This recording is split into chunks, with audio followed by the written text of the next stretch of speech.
যাত্রা শুরু হয়েছে ত্রয়োদশ সংসদের। রেওয়াজ মেনে প্রথম অধিবেশনে ভাষণ দিয়েছেন রাষ্ট্রপতি। এর প্রতিবাদে ওয়াকআউট করেছে বিরোধী দলীয় জোট। অন্যদিকে সংসদ নেতা জানিয়েছেন সকল আলোচনার কেন্দ্রবিন্দু হবে সংসদ। আমি আশাকিন প্রিন্স আপনাদের সবাইকে স্বাগত জানাচ্ছি ইস্পাহানি মির্জাপুর যা মুক্তকণ্ঠ অনুষ্ঠানে। মুক্তকণ্ঠে আজকে আমাদের সাথে রয়েছেন, আমার বাম পাশে রয়েছেন বাংলাদেশ সুপ্রিম কোর্টের জ্যেষ্ঠ আইনজীবী অ্যাডভোকেট শিশির মনির। জনাব শিশির মনির, আপনাকে স্বাগত আমাদের অনুষ্ঠানে। আপনাকে ধন্যবাদ। তার পাশে রয়েছেন বাংলাদেশ আইন সমিতির সাধারণ সম্পাদক অ্যাডভোকেট মোহাম্মদ মাহবুবুর রহমান খান। জনাব খান, আপনাকেও স্বাগত আমাদের অনুষ্ঠানে। আমি প্রথমেই শুরু করতে চাই জনাব শিশির মনিরকে দিয়ে। জনাব শিশির মনির, গতকাল পার্লামেন্টের অধিবেশন শুরু হয়েছে, বিরোধী দলীয় জোট ওয়াকআউট করেছে, দাবি তিনি রাষ্ট্রপতি ফ্যাসিস্টের দোসর। কিন্তু যখন রাষ্ট্রপতি নাহিদ ইসলাম এবং আসিফ মাহমুদকে শপথ বাক্য পাঠ করালেন, তিনি আবার অনেকগুলো অধ্যাদেশ জারি করলেন, গণভোট, একই সাথে জুলাই সনদ বাস্তবায়ন আদেশ, অধ্যাদেশ জারি করলেন। তো সেই ক্ষেত্রে তখন তো আসলে বিরোধিতা করা হয়নি, কিন্তু এখন কেন বিরোধিতা করা হচ্ছে সংসদে? যেখানে একটা জিনিস সেখানে অ্যাডমিট করতে হবে আর আরেকটা জিনিসের বিরুদ্ধে দাঁড়াতে হবে। অ্যাডমিশনটা কি? একটা অ্যাডমিশন এখানে করতে হবে যে 5ই আগস্টের পরে একটা বিপ্লবী সরকার গঠন করা উচিত ছিল। আজকের যে সমস্ত অ্যানোমালি দেখা হচ্ছে, এই অ্যানোমালি কোনোটাই আজকে আর হতো না। আমরা আজকে আর্গুমেন্ট করছি কতটুকু সংবিধানের ভিতরে আর কতটুকু সংবিধানের বাইরে। তখন 5 তারিখে যদি রাষ্ট্রপতিও পালিয়ে যেতেন, 5 তারিখে যদি জনগণ চাইতো রাষ্ট্রপতি থাকবে না, নিশ্চয়ই থাকতে পারতো না। কে মধ্যস্থতা করতো? সেনাবাহিনীর প্রধান। কতক্ষণ মধ্যস্থতা করতো? সেনাবাহিনী তো সারেন্ডারই করে তখনকার দিনের প্রধানমন্ত্রীকে কিভাবে দেশের বাইরে পাঠিয়ে দিয়ে ড্যামেজ কন্ট্রোল করা যায়, that was done by the সেনাবাহিনী। আজকালকার দিনে সেনাবাহিনীর প্রধানের ওই দিনের ভূমিকাটা, টেলিভিশনটা কথা মনে পড়েন তো দেখি, তিনি জাতির উদ্দেশ্যে ভাষণ দেবেন, আমরা অপেক্ষা করছি, ভাষণ হয় না, আরেকটু অপেক্ষা করছি, ভাষণ হয় না, 3টে বেজে গেছে, ভাষণ হয় না। এই সময় কি করেছেন? তিনি ড্যামেজ কন্ট্রোল করার চেষ্টা করেছেন। রাষ্ট্রের গুরুত্বপূর্ণ ব্যক্তির আগে সেনা নিবাসে আশ্রয় নিয়েছে। ছাত্র জনতা যদি বলতো যে না, আমরা রাষ্ট্রপতিকেও চাই না, তাহলে তিনি চলে যেতে বাধ্য হতেন, কোনো অপশন ছিল না। তখন একটা ভ্যাকুয়াম তৈরি হতো না? কিছুই ভ্যাকুয়াম তৈরি হতো না। কিসের ভ্যাকুয়াম তৈরি হতো? পৃথিবীর ইতিহাসে এরকম গণ অভ্যুত্থান যে সমস্ত জায়গায় হয়েছে, সে সমস্ত জায়গায় সরকার, রাষ্ট্রপ্রধান, সরকার প্রধান সবই পালিয়েছে। ফ্রান্সে হয়েছে এগুলো মিশরে হয়েছে, এগুলো দেখেছি তো আমরা, পৃথিবীর ইতিহাস আছে। কিন্তু সেটা যেহেতু করা হয় নাই, যে কারণেই করা হয় নাই, কারণ তখনকার দিনের সেনাপ্রধান সকল রাজনৈতিক দলের প্রধানদেরকে ডেকে ফেলেছেন ভাষণ দেওয়ার আগেই। কিন্তু ফোন শুরু হয়ে গেছে, মির্জা ফখরুলকে খুঁজতেছেন, ডক্টর শফিককে খুঁজতেছেন, ডক্টর শফিকুর রহমানকে খুঁজতেছেন, সকলকে খুঁজতেছেন। হঠাৎ করে দেখা যাচ্ছে আমাদের আসিফ নজরুল সাহেব ওখান থেকে বসে কথা বলতেছেন। তার মানে কি? এই যে ভাষণটা দিচ্ছেন, একটু পরে দিবেন, একটু পরে দিবেন, একটু পরে দিবেন, ইন বিটুইন একটা কুক আপ হয়েছে এখানে। কিছুক্ষণ পরে দেখা গেছে সবাই গণভবনে মিটিং করতেছে। তো সেই গণভবনে যদি বলতো যে রাষ্ট্রপতি চলে যাবে, কে ফেরাতো? মিলিটারির ক্ষমতা ছিল সেটা? মোটেও না। আমরা দেখি নাই সেদিন মিলিটারির ভূমিকা, আমরা তো রাস্তা থেকে দেখেছি মিলিটারির কি ভূমিকা ছিল। এটা একটা মিস্টেক। এটা হয়তো তখনকার দিনে যারা ছিলেন, রাজনৈতিক দলের বিভিন্ন নেতারা ছিলেন, বিএনপি তো অভ্যুত্থানের পক্ষে শক্তি, জামাত অভ্যুত্থানের পক্ষে শক্তি, এনসিপি অভ্যুত্থানের পক্ষে শক্তি, তারাই তো মেজর রোল প্লে করেছেন। বামপন্থী অনেক সংগঠনগুলো সেগুলোর সঙ্গে যুক্ত ছিল, এটাও স্বীকার করতে হবে। ওই পজিশনে গিয়ে ওই কাজটা না করাটা একটা ভুল হয়েছে। এই ভুলটাকে পরবর্তীতে জাস্টিফাই করার জন্য এখন আপনি যে প্রশ্ন করছেন, এই প্রশ্ন করতে হতো না তো। আপনি এখন প্রশ্ন করছেন রাষ্ট্রপতির কাছে আপনারা শপথ নিয়েছেন, এখন প্রতিবাদ করেন কেন? আপনি প্রশ্ন করতে পারতেন না? ওনারা যদি রাষ্ট্রপতির কাছে শপথ না নিতেন, শহীদ মিনারে শপথ নিতেন, পার্লামেন্টের দক্ষিণ প্লাজায় শপথ নিতেন, তাহলে তো এই প্রশ্ন আপনি করতে পারতেন না। এখন আপনি প্রশ্ন করার সুযোগ পেয়ে গেছেন।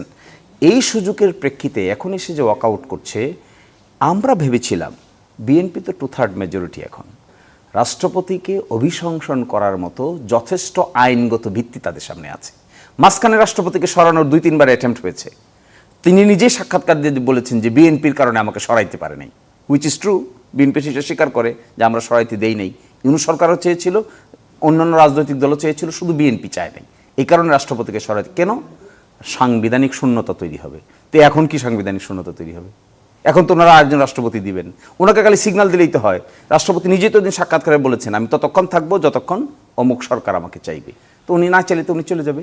কি একটা বিব্রতকর অবস্থা তৈরি হয়েছে দেশে। দেখেন, একটু আগে দেখাচ্ছে রাষ্ট্রপতি ভাষণ দিচ্ছে, জয় বাংলা, জয় বঙ্গবন্ধু, একটু পরে রাষ্ট্রপতি ভাষণ দিচ্ছে বাংলাদেশ জিন্দাবাদ, আর আমরা সব পার্লামেন্টে বসে এটা হাত চাপড়াচ্ছি। এটা দেখতে লজ্জা হয় না? এম্বারাসমেন্ট হয় না? রাষ্ট্রের সর্বোচ্চ প্রধান, রাষ্ট্রের 1 নম্বর ব্যক্তিত্ব তিনি, তার মধ্য থেকে এই সমস্ত বৈপরীত্য দেখলে একজন শিশুরও তো লজ্জা হয়। তাহলে বিএনপি এটা সেটেল করে না কেন? বিএনপি তো উচিত এটা সেটেল করে ফেলা, নাকি বারবার দেখবে? কদিন পরে আবার অধিবেশন হবে না, আবার বক্তব্য হবে না, আবার একই প্রশ্ন আসবে না, চলতে থাকবে তো। আমি মনে করি বিএনপি যদি সত্যিকার অর্থে প্রপার পলিটিক্স এখানে করতে চায়, রাষ্ট্রপতির ভাষণের মজা নেওয়ার দরকার নাই। উচিত হলো তাদের কি, যেহেতু তাদের এই ক্ষমতা জনগণ এখন দিয়েছে, 2/3 মেজরিটি তাদের আছে, অভিশংসনই বলেন, আমার তো মনে হয় অভিশংসনের কিছু করার দরকার নাই। শুধু গিয়ে একবার রাষ্ট্রপতির সাথে সাক্ষাৎ করে বললেই হবে যে আপনারও এম্বারাসমেন্টের দরকার নাই, আমাদেরও এম্বারাসমেন্টের দরকার নাই, আপনি রিজাইন করে যান, আমরা নতুন করে আরেকজনকে রাষ্ট্রপতি বানিয়ে দিই, তাদের লোকই রাষ্ট্রপতি বানিয়ে দিই, সমস্যা কি? এই এম্বারাসমেন্টটা বারবার যদি তারা দেখতে চান, তাহলে তাদের জন্য এম্বারাসিং হবে। কারণ আপনি গতকালকের রাষ্ট্রপতির ভাষণকে কেন্দ্র করে অনলাইনের প্রপাগান্ডাগুলো দেখতে পাবেন, অতীতের সব ভিডিওগুলো আবার আসছে, যেখানে রাষ্ট্রপতি বলতেছেন কার পায়ে ধরতেছেন, সালাম করার জন্য অপেক্ষা করতেছেন, কিন্তু পা আর খুঁজে পান না। সেই রাষ্ট্রপতি এখন এসে বলতেছেন ফেসিস্ট সরকার ছিল। এগুলো শুনতে ভালো লাগতেছে আমাদের? এই জন্য আমি মনে করি সকলের এম্বারেসমেন্ট দূর করে দেওয়া দরকার। বিএনপির সামনে এসেছে সুযোগ, তারা এই সুযোগটা কাজে লাগাক, রাষ্ট্রটাকে প্রপার ট্র্যাকে নিক। রাষ্ট্রপতিকে আমরা সম্মান করতে চাই, রাষ্ট্রপতিকে নিয়ে আমরা হাসাহাসি করতে চাই না, যে দলের রাষ্ট্রপতি হোক। এই হাসাহাসির জায়গাটাকে পরিবর্তন করে ইজ্জতের জায়গাটাকে ভালো দেখে, ইজ্জতবান দেখে একজন রাষ্ট্রপতি তারাই নিয়োগ করুক, আমাদের কোনো আপত্তি থাকার কথা। জি, ধন্যবাদ জনাব শিশির মনির। জনাব মাহবুবুর রহমান খান, গতকাল যে ঘটনাটি ঘটলো, যে যুক্তিতে ওয়াকআউট করলো বিরোধী দলীয় জোট, তো সেটাকে আপনারা কিভাবে অথবা আপনি কিভাবে মূল্যায়ন করবেন, বিশ্লেষণ করবেন? আমি আসলে এইটার আমি ধন্যবাদ দিচ্ছি শিশির মনিরকে, কারণ প্রথমেই বলেছে যে এই সরকারটা 5 আগস্টের পর এসেছে, আসলে সেই সরকারটা যদি বিপ্লবী সরকার হইতো তাহলে এইসব প্রশ্নগুলো আসতো না এবং এই সকল অনেক সমস্যার সমাধান হয়ে যেত। তো আপনি ওই রাষ্ট্রপতিকে মেনে শপথ নেবেন, ওই রাষ্ট্রপতি যে অর্ডিন্যান্স দিবে সেগুলো মেনে আপনি জুলাই সনদ বাস্তবায়নের দিকে যাবেন, গণভোটের দিকে যাবেন। রাষ্ট্রপতিকে এই পর্যন্ত মেনে এসেছেন, হঠাৎ করে সংসদে এসে তার ভাষণটার সময় আপনি তাকে মানেন না। তাহলে আপনি বলেন যে এই যে গণভোট, যে আমরা যে জুলাই সনদের কথা বলি, সেটা গ্রহণ করার যে অধ্যাদেশ সেটা কে দিয়েছে? উনি তো দিয়েছেন। 133টা অধ্যাদেশ জারি হয়েছে, সেগুলো তো সব উনি দিয়েছেন, সেগুলো তো সব এই সরকারের পক্ষেই, বিগত সরকারের পক্ষেই। তো একটা অবৈধ লোক, তার দ্বারা আমরা অধ্যাদেশ দিয়ে আমরা সব বৈধ কাজ করলাম, আমাদের কাজের বৈধতা নিলাম, এখন এসে আমরা বলতেছি না আমরা এর মানি না। শেষ দিন এসে হ্যাঁ এটা ভালো যে কথা বলছে, অভিশংসনের প্রক্রিয়াটা কি সংসদ গঠনের আগেই কি অভিশংসন করবে? 2/3 মেজরিটি তো সংসদ গঠন হয়েছে। এখন আমার মনে হয় দেখা উচিত ছিল, বোঝা উচিত ছিল রাষ্ট্রপতির যে বক্তব্য, আমাদের যে বর্তমান সরকারটা আছে, এই বিগত সময়ে যেটা ছিল সেটা তো সত্যিকার অর্থেই আমরা যদি বলি কিছু সাংবিধানিক বিষয় তারা মেনেছে, কিছু অসাংবিধানিক পথে গেছে, কিছুটা নিয়মের মধ্যে ছিল, কিছুটা অনিয়মের মধ্যে ছিল, এটা অস্বীকার করার কোনো উপায় নেই, একটা হজবরলা সরকার ছিল। তো সেই প্রেক্ষাপটে এই বিএনপিকে একেবারে একটা জায়গায় নিয়ে আসা, যে শূন্যতা তৈরি হয়েছে ঠিক আছে, কিন্তু শূন্যতাটাকে একেবারে ব্যাপক শূন্যতা তৈরি করার মতো জায়গাটা যদি হইতো, এই অধ্যাদেশগুলো জারি করার জন্য তো একটা রাষ্ট্রপতি লাগতো, তখনও তো একটা রাষ্ট্রপতির প্রয়োজন হইতো। তো এখন এই প্রক্রিয়াগুলো, আমাদের স্পিকার নাই, ডেপুটি স্পিকার নাই, এই যে সংসদের যে বিভিন্ন প্রক্রিয়াগুলো হতো, এইখানে আপনি দেখেন এই যে সংসদ সদস্যরা যে ওত নিছে, সেখানেও তো প্রক্রিয়াগতভাবে যেভাবে নেয়ার কথা সেটা সঠিক প্রক্রিয়াতে হয়েছে, কিন্তু যার করানোর কথা ছিল সে কিন্তু করাতে পারে না, কারণ আমাদের স্পিকার অলরেডি পদত্যাগ করছে। এই স্পিকার নিয়ম হচ্ছে পূর্ববর্তী সংসদের স্পিকার, পরবর্তী যে সংসদ তাদেরকে ওত পড়ান, তারা এই সংসদ অধিবেশনের থাকবে। কিন্তু আমাদের স্পিকার যে নির্বাচন হলো সেই প্রক্রিয়াটাও কিন্তু গতানুগতিক প্রক্রিয়াতে হয় নাই। সেখানে প্রথমে একজনকে দায়িত্ব দেওয়া হলো, তারপরে সে সেই অধিবেশনের সভাপতিত্ব করলো, তারপরে স্পিকার ডেপুটি স্পিকার নির্বাচিত হইল। তো সাংবিধানিক যে প্রক্রিয়া সেটা পুরোপুরি মেনেই যে গতকালকে পর্যন্ত বা এই সংসদ বসা পর্যন্ত হয়েছে, বিষয়টা সেরকম না। তো এই যে ভুলগুলো, এটা এখন বিএনপির দিকে ঠেলে দেওয়া হচ্ছে এককভাবে। তো আপনি যদি বলতেন যে আমি রাষ্ট্রপতিকে চাই না, তাহলে 5 আগস্টেই বলা উচিত ছিল যে না, আমি এই সরকারের কোনো অংশটাই আমি মানি না, আমি শহীদ মিনারে যাব, শহীদ মিনারে গিয়ে আমি এই বিপ্লবী সরকার হিসেবে শপথ নিব, ওই সরকার কোনো লেশপেশ রাখবে না।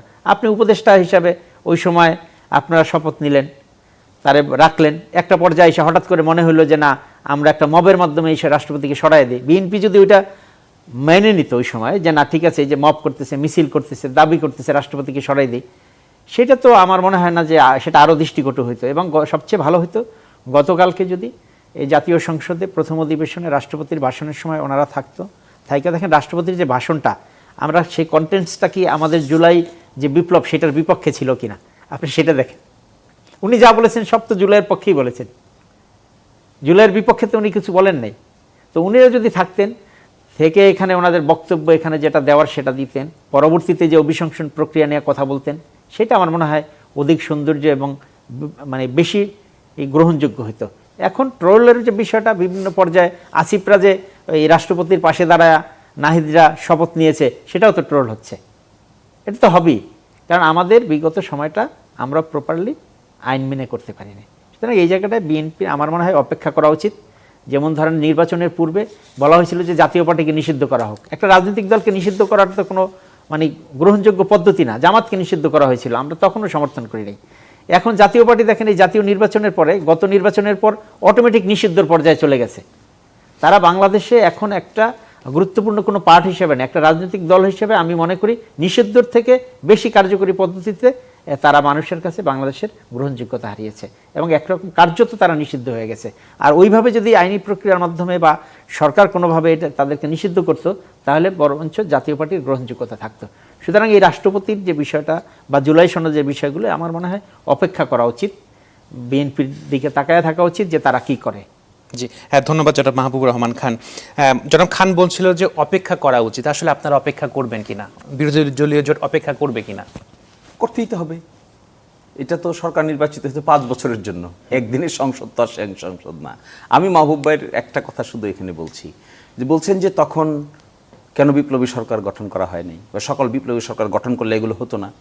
তো সেই সিদ্ধান্তের ভুল যদি হয়ে থাকে, তার এক অংশের দায়িত্ব বিএনপির আছে না? Didn't the BNP participate in the decision making? সরকারটা কেমন হবে? আমার তো মনে আছে আমি একটা স্কাইপ মিটিংয়ে অংশগ্রহণ করেছিলাম। সেখানে যখন জাতীয় সরকারের প্রস্তাব দেওয়া হয়েছিল, ওনাদের একজন হাই আপ নেতা ইনস্ট্যান্টলি রিজেক্ট করে দিলেন, জাতীয় সরকারের রাজি না। শুধু তাই না, বঙ্গভবনে যে মিটিং ফার্স্ট হয়েছে, সেখানে বিএনপির উচ্চ পর্যায়ের নেতৃবৃন্দরা হাজির ছিল। সেখানে কি ধরনের সরকার গঠিত হবে তার দায়িত্ব যদি ছাত্রদের উপর চাপাইতে হয়, জামাতের উপর চাপাইতে হয়, বর্তমান এনসিপির উপর চাপাইতে হয়, তার বড় দায়িত্ব বিএনপির ঘাড়েও নিতে হবে, কারণ they were the participants in the decision making process. এখন বললে হবে না যে খালি ছাত্ররা ভুল করেছে, ভুল করলে বিএনপিও করেছে, ভুল করলে অভ্যুত্থানের সকল শক্তিই করেছে। আর অপেক্ষা কেন করতে হবে না? ডেমোক্রেটিক পলিটিক্সে 5 বছরের জন্য নির্বাচিত হয়েছে বিএনপি। বিরোধী দলকে 5 বছর রাজনীতি করতে হবে, জনস্বার্থের কথা বলতে হবে।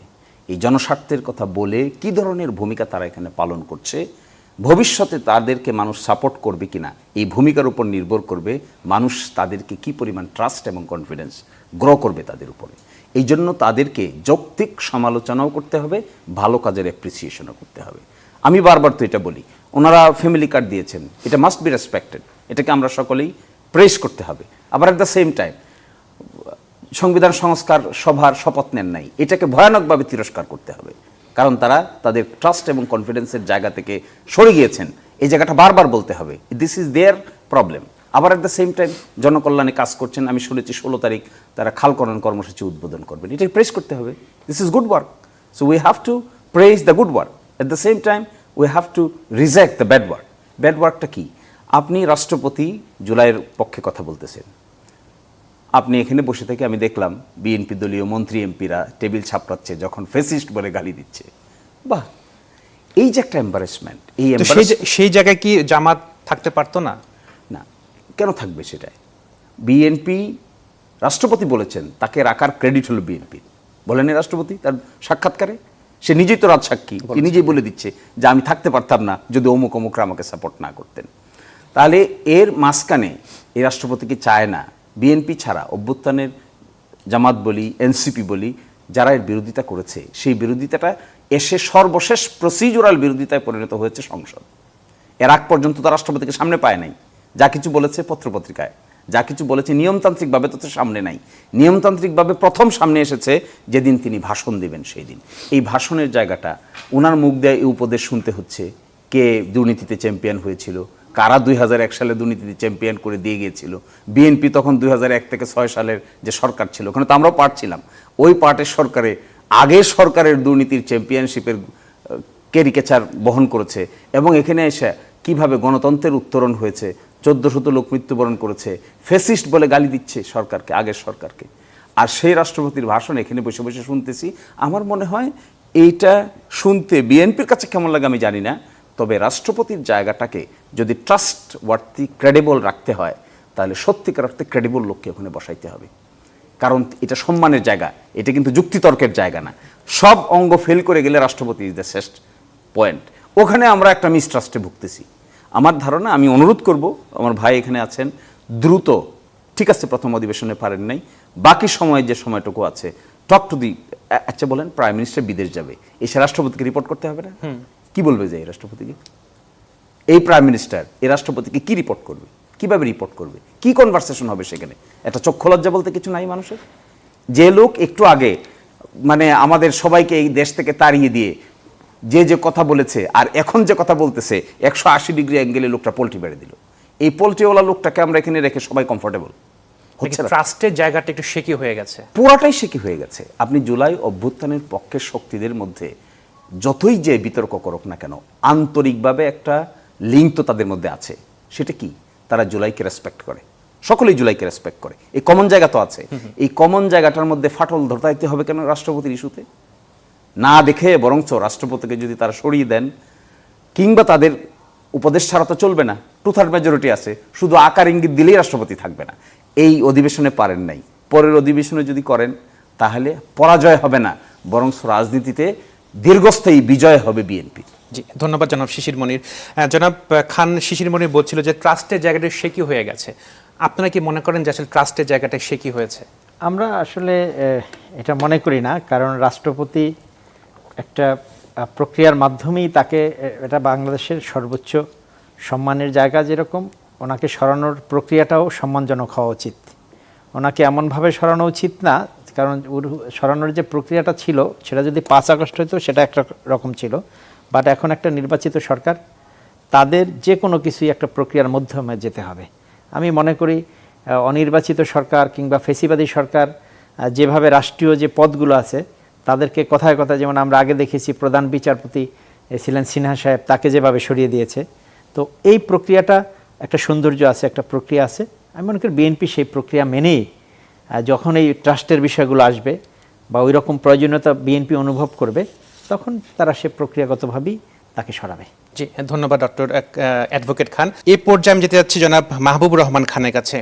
জনাব খান, বিরতির আগে অ্যাডভোকেট শিশির মনির বলছিলেন যে সংবিধানের সংস্কার পরিষদের কথা বলছিলেন, বিএনপি যারা এমপি রয়েছেন তারা এই পরিষদের সদস্য হিসেবে শপথ নেননি। তো এটা কি আসলে জুলাই সনদে তারা যখন সাইন করেছিল এটার সাথে মানে বিপরীতমুখী অবস্থান কিনা? ধন্যবাদ। আসলে এই জুলাই সনদের বিষয়টাতে শুরু থেকেই একটা বৈপরীত্য আছে।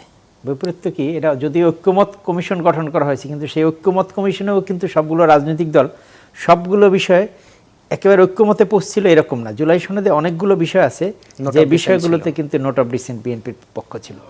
তো আমি মনে করি যে জুলাই সনদে সেটাই আসা উচিত ছিল, যেইটাতে সবগুলো রাজনৈতিক দল ঐক্যমতে পড়ছে, যেটাতে নোট অফ ডিসেন্ট ছিল না কোনো দলের। বা তাহলে তো যদি ঐক্যমত কমিশন ঐক্য পৌঁছতো কোথায়, যদি আমারই আপত্তি সহই এটা চলে আসে। তা আমি যে বিষয়টাতে নোট অফ ডিসেন্ট দিয়েছি, গণভোটে তো সেটা আসে নাই।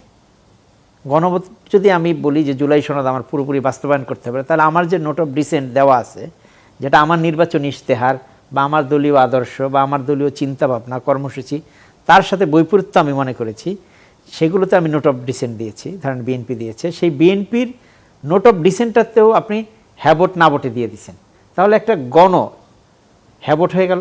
এখন যদি বিএনপি এই পুরোপুরি জুলাই সনদ বাস্তবায়ন করতে চায়, সেই ক্ষেত্রে কি বিষয়টা দাঁড়াচ্ছে যে বিএনপি যেগুলোতে নোট অফ ডিসেন্ট দিয়েছে সেগুলো চলে আসছে। আমি মনে করি এই জায়গাটাতে একটা পার্থক্য করা উচিত ছিল। এই নোট অফ ডিসেন্ট যেগুলোতে দিয়েছিল সেগুলো গণভোটে এইভাবে গণহারে আসা উচিত হয়নি। তা আমার অনাপত্তি দেওয়া বিষয়গুলো আমাকে এখন গ্রহণ করতে হবে, এটা তো হইতে পারে না। কারণ আমি একটা রাজনৈতিক দল বিএনপির একটা রাজনৈতিক ইশতেহার আছে, এবং বিএনপি সবার আগে কিন্তু সংস্কারের যে প্রস্তাবনা, আপনি দেখবেন জুলাই সনদেও যেগুলো আসছে এর বেশিরভাগ সংস্কারের প্রস্তাবনা কিন্তু বিএনপি 31 দফায় দেওয়া ছিল, এবং তারা দীর্ঘদিন এটা নিয়ে কাজ করেছে। এবং 5ই আগস্টের অনেক আগে থেকেই জনগণের কাছে গেছে, জনমত তৈরি করেছে যে আমরা যদি ক্ষমতায় আসি তাহলে আমরা এই কাজগুলো করব। তো জনগণের সামনে তো বিএনপির একটা এজেন্ডা ছিল এবং সেই এজেন্ডাকে জনগণ গ্রহণ করেছে বলেই তো বিএনপিকে ভোট দিয়েছে। তো বিএনপিরও তো একটা নির্বাচনী ইশতেহার, সেই নির্বাচনী ইশতেহারটা তো বিএনপির জনগণের কাছে কমিটমেন্ট আছে। তো সেই কমিটমেন্টটা তো বিএনপিকে প্রথমে পূরণ করতে হবে, তারপরে সেটাতে যে অন্য অন্য রাজনৈতিক দলের যেটা চাওয়া, যেখানে তাদের নোট অফ ডিসেন্ট দেওয়া ছিল সেইটাতে বিএনপি, দেখেন আপনি মাননীয় প্রধানমন্ত্রী যখন সংসদে ভাষণ দিয়েছে আপনি লক্ষ্য করে দেখবেন যে 1971 থেকে 24 পর্যন্ত তিনি কিন্তু দুইটাকেই ওন করেছেন এবং দুইটার যে স্পিরিট, বিএনপি কিন্তু আওয়ামী লীগ আপনি দেখেন 1971 সালের যে স্পিরিট বা চেতনার কথা বলে কিন্তু রাজনীতি করেছে, কিন্তু সেই 1971-এর যে চেতনা সেটা কিন্তু বাস্তবায়ন করে নাই। আপনি যদি বিএনপি সরকারের সবেমাত্র শুরু হয়েছে, বাট আমি মনে করি বিএনপি সেই জুলাইয়ের যে চেতনা সেটাকে স্লোগানে নিবে না, সেটা প্রকৃতপক্ষে বাংলাদেশের মানুষের যে আকাঙ্ক্ষা, বাংলাদেশের রাজনীতির, বাংলাদেশের সংবিধানের বা বাংলাদেশের রাজনৈতিক যে প্যাটার্ন সেটা চেঞ্জের যে চাহিদা, সেটার প্রতি বিএনপির একটা সম্মানবোধ আছে এবং বিএনপি সেটা বাস্তবায়ন করবে।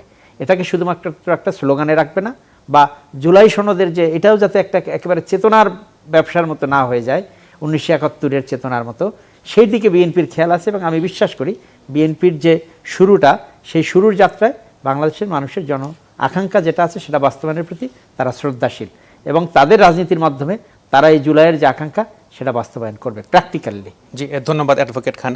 জনাব শিশির মনির, যখন ঐকমত্য কমিশন আলোচনা হয়েছে আপনি এই দীর্ঘ আলোচনায় অংশ নিয়েছেন, পরবর্তীতে জাতীয় জুলাই সনদ তৈরি হয়েছে, সাইন হয়েছে, বলা হয়েছিল যে সংসদ শুরু হওয়ার প্রথম দিন থেকে 180 দিনের মধ্যে সনদটি বাস্তবায়ন করতে হবে। তো সেই 180 দিনটা কি কাউন্টটা কি শুরু হয়েছে কিনা? 180 দিন তো ম্যাস আপ হয়ে গেছে। প্রথম আমার ভাইয়ের একটা কথার উত্তর দেই। উনি বলছেন যে রাষ্ট্রপতিকে সরানোর প্রক্রিয়াটা একটা সম্মানজনক হওয়া উচিত। এইটা শুনলে আমার মনে পড়ে যে ওনারা কিন্তু AQM বদরুদ্দোজা চৌধুরী সাহেবকে তাড়িয়েছিলেন একসময়, খুব সম্মানের সহিতই তাড়িয়েছিলেন। তো এখন তো এই সম্মানের সহিতেই বর্তমান রাষ্ট্রপতিকে ডিল করার সুযোগ এসেছে তাদের সামনে। সম্মানটা কি অ্যাকর্ডিং টু ল? সেই ল কোথায় আছে? কনস্টিটিউশনে। ইমপিচমেন্ট কিভাবে করতে হয়।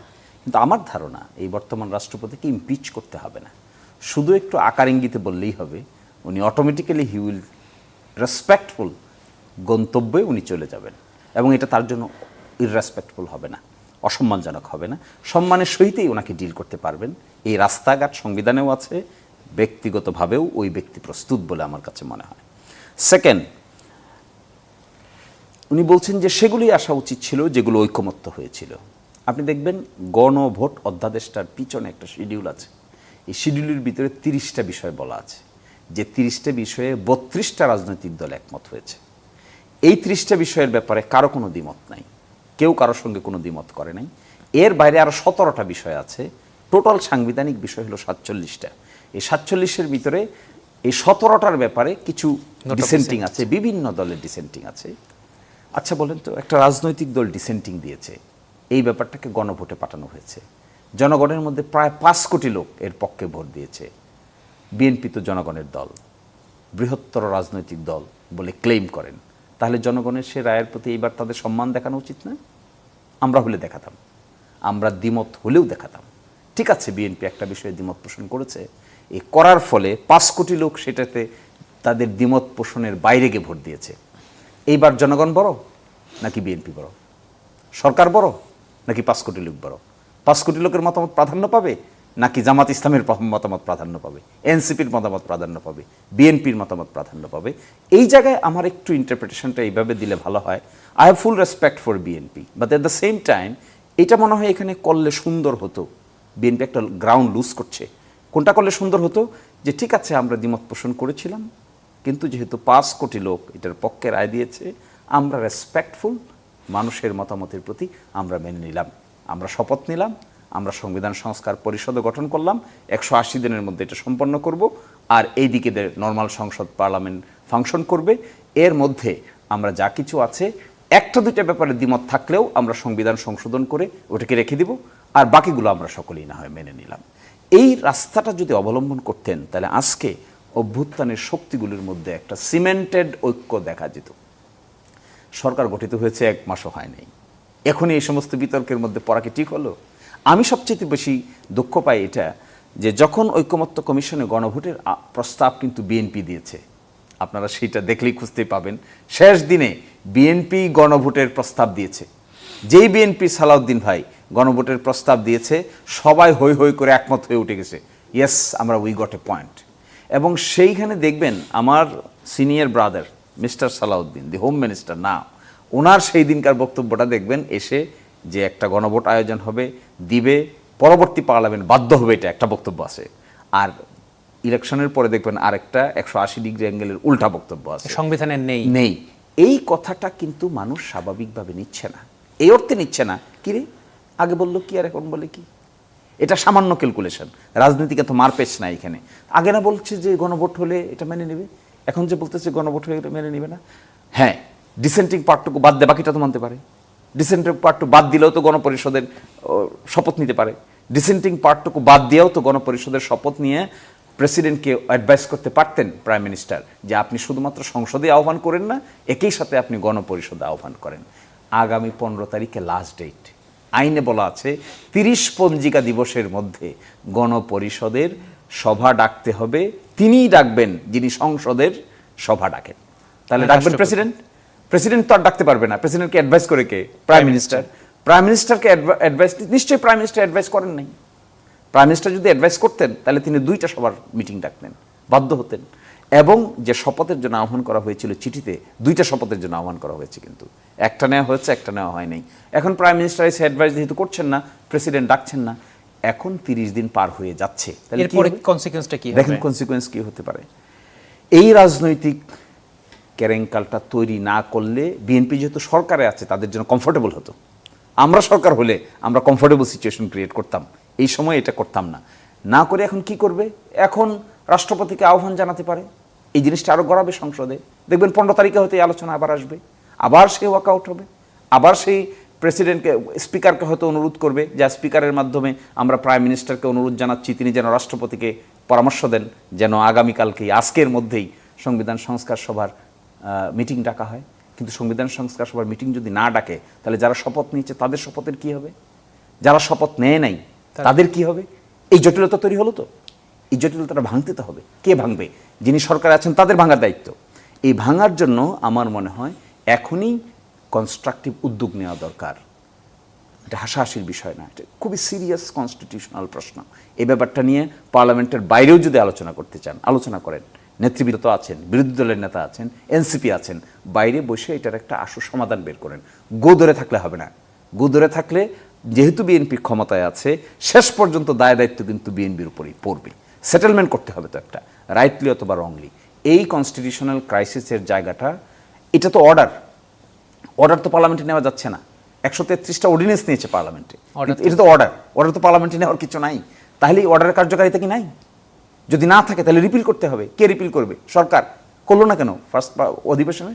রিপিল অধ্যাদেশের উপরে বিল আনে না কেন? এর অর্থ হলো এই ক্রাইসিসটা ঘনীভূত হচ্ছে। আমি এক্সপেক্ট করব যে বিএনপি বা সরকার will take this into serious notice and come up with a reasonable solution after consultation with the opposition and other stakeholders. জি, ধন্যবাদ জনাব শিশির মনির। জনাব অ্যাডভোকেট খান, বিএনপি তো সংবিধান সংস্কার পরিষদের সদস্য হিসেবে শপথ নেয়নি, তো সেই জায়গা থেকে শপথ না নিয়ে তারা সংবিধান সংস্কারের জায়গা থেকে কোনো কাজ করার সুযোগ আছে কিনা বা তারা করবে কিনা, কি মনে হয় আপনার? আচ্ছা, এখন আসলে জুলাই সনদ যে বিষয়গুলো অন্তর্ভুক্ত করা হয়েছে তার মধ্যে অনেকগুলোই যদি বিএনপি চায় বা জামায়াত ইসলামী সহ যারা বিরোধী দলে আছে তারা তো সংসদে জুলাই সনদের এই বাস্তবায়ন ছাড়াও সংসদে সংবিধানে সন্নিবেশিত করতে পারবে। আপনার যদি সবগুলো রাজনৈতিক দল ঐক্যমতে যায় সেই ক্ষেত্রে তো সংবিধান সংস্কার করার এই কমিশন ছাড়া সংসদেরও করার সুযোগ আছে। কিন্তু একটা জায়গায় তো তারা ঐক্যমত্য হয়ে এসেছেন। এই জায়গাটাতে আমি তো বললামই, দেখেন বিএনপির এই ঐক্যমতের যে জায়গাটা, সেই জায়গাটাতে একেবারে সবগুলো রাজনৈতিক দল যদি প্রত্যেকটা ইস্যুতে ঐক্যমত যেগুলোতে সবাই সম্মিলিতভাবে গ্রহণ করেছে সেইটাই আসতো, সেই ক্ষেত্রে কিন্তু এই বিতর্কগুলো আসতো না। এখন আপনি এইটা দেখেন, যখন এই জুলাই সনদ আপনার স্বাক্ষর এনসিপি করেছে নির্বাচনের পরে, অর্থাৎ তারা যারা এখন এই বিরোধী দলে আছে বা জুলাই সনদ নিয়ে কথা বলছে, তারাও এই জুলাই সনদের প্রক্রিয়াটা নিয়ে স্যাটিসফাইড ছিল না। যদি স্যাটিসফাইড থাকতো তাহলে তারা কিন্তু সনদ যেদিন স্বাক্ষর হয় সেদিন কিন্তু তারা নিজের উপস্থিত হয় নাই। এবং আদৌ নির্বাচনী ফলাফল কি হইতো, নির্বাচনী ফলাফল অন্যরকম হইলে হয়তো এনসিপি স্বাক্ষরই করতো না, এরকমও তো হইতে পারতো যে আমরা তো স্বাক্ষরই করিনি, এটা বাস্তবায়নের কি আছে, যেটা আমরা স্বাক্ষর করিনি সেটা আমরা কেন বাস্তবায়ন করব। তো এখন রাজনীতিক বিভিন্ন প্রেক্ষাপটে বিভিন্ন ইস্যু তৈরি হয়েছে। আমরা যদি এইরকম হইতো যে জামাত ইসলামী সহ 11 দলীয় জোট সংখ্যাগরিষ্ঠ পাইছে, তারা সরকার গঠন করছে, তখন হয়তো এনসিপি বলতো যে আমরা, বা জামাত ইসলামী যদি এটা বাস্তবায়ন না করতো, বলার তো সুযোগ ছিল যে তারা তো স্বাক্ষরই করেনি, তারা কেন করবে। ইভেন জামাত ইসলামীও তো আগের দিন পর্যন্ত তারা এটা স্বাক্ষরের জন্য আপনার রাজি ছিল না। যেদিন স্বাক্ষর করছে তার আগের দিন পর্যন্ত জামাত ইসলাম এটা স্বাক্ষরের পক্ষে ছিল না। এবং আমরা যেটা জানতে পারছি বিভিন্ন মিডিয়ার মাধ্যমে যে এনসিপি এবং জামাত তাদের ঐক্যমত হয়েছিল যে জামাতও স্বাক্ষর করবে না, এনসিপিও করবে না। পরবর্তীতে পরদিন সকালবেলা গিয়ে জামাত ইসলামী স্বাক্ষর করছে। তো এই বিষয়টা নিয়ে যে সবগুলো রাজনৈতিক দলের মধ্যে একেবারে পুরোপুরি ঐক্যমত্যে তারা পৌঁছাইতে পারে নাই, এটা তো এইসব কারণেই। এবং এগুলো তো দৃশ্যমান যে এই ডিসপিউটগুলো ছিল বা এই প্রক্রিয়াগুলোতে বিভিন্ন সমস্যা তাদের মধ্যে ছিল। অ্যাডভোকেট খান, সময় হচ্ছে একটা বিরতির পর ফিরে এসে আবার আপনার সাথে কথা হবে। এই পর্যায়ে আমি যেতে যাচ্ছি অ্যাডভোকেট শিশির মনিরের কাছে। জনাব শিশির মনির, বিএনপি তো সংবিধান সংস্কার পরিষদের সদস্য হিসেবে শপথ নেয়নি, তো এখন যদি তারা সংবিধানের যে প্রয়োজনীয় সংস্কার সেগুলো নিয়ে আসে তাহলে জামায়াত সেটি মানবে কিনা? এখানে কিন্তু আপনার একটা কথা শুধু আমি একটু প্রাসঙ্গিকভাবে উল্লেখ করি, যে ভাই বলেছেন যে এনসিপি তো ওই দিন স্বাক্ষর করে নাই। এমন যদি হতো নির্বাচন গণেশ পাল্টে যেত তাহলে আজকে হয়তো ভিন্ন পরিবেশ হতো। ওই দিন এনসিপির স্বাক্ষর না করার পিছনেও কিন্তু একই যুক্তি ছিল যে এই যে সনদে আমরা স্বাক্ষর করছি তা বাস্তবায়ন হবে কিভাবে। আপনি দেখবেন সনদটা স্বাক্ষর হয়েছে অক্টোবর মাসে, আর বাস্তবায়ন আদেশটা হয়েছে 17 তারিখে, নভেম্বরের 17 তারিখে। তখন এসে প্রশ্ন আসলো যে হ্যাঁ, আমরা একটা বাস্তবায়নের আদেশটা কীভাবে হবে সেটা রোডম্যাপ থাকতে হবে, তাহলে স্বাক্ষর করবে। এই প্রশ্নেই কিন্তু স্বাক্ষর করেনি। পরবর্তীতে এসে যখন বাস্তবায়ন আদেশের ভিতরে দেখা গেল রোডম্যাপ বলে দিল। সেই রোডম্যাপটা কি? যে নির্বাচন হবে, 2টা পরিষদ গঠিত হবে, একটা জাতীয় সংসদ হবে, একটা সংবিধান সংস্কার পরিষদ হবে। সেই পরিষদে 180 দিনের ভিতরে এগুলো গৃহীত হবে এবং একটা গণভোট হবে। সেই গণভোটে 4টা প্রশ্ন থাকবে। এটা ক্লিয়ার হলো এসে নভেম্বর মাসে। এই জন্যই কিন্তু সেই দিনকার স্বাক্ষরটা হোল্ড অবস্থায় ছিল। যাই হোক, এটাতে আর কোনো বিতর্ক থাকতো না আমার বিবেচনায়। আর পরবর্তী প্রশ্ন হলো যে যদি এটা গ্রহণ না করে নিয়মিত সংবিধান সংশোধন বিল পার্লামেন্টে আনে, বিএনপি একটা সুবিধাজনক অবস্থানে আছে। এখন অনেক কিছুই তারা করতে চাইতে পারে, যেহেতু 2/3 মেজরিটি পেয়েছে। সেখানে আইন অনুযায়ী বহু ক্ষমতা তারা অ্যাপ্লাই করতে পারবে। কিন্তু প্রশ্নটা আইনের চাইতেও বেশি কনসেনসাসের। জুলাই তো আর আইন দেওয়া হয় নাই, চার্টারও তো আইনের মাধ্যমে হয় নাই, এটা হয়েছিল জাতিগত একটা কনসেনসাসের ভিত্তিতে। এখানে বিএনপি একটা অ্যাসিড টেস্টের সামনে পড়েছে। তারা কি কনসেনসাসটাকে সম্মান করবে নাকি 2/3 মেজরিটির জোর দেখাবে?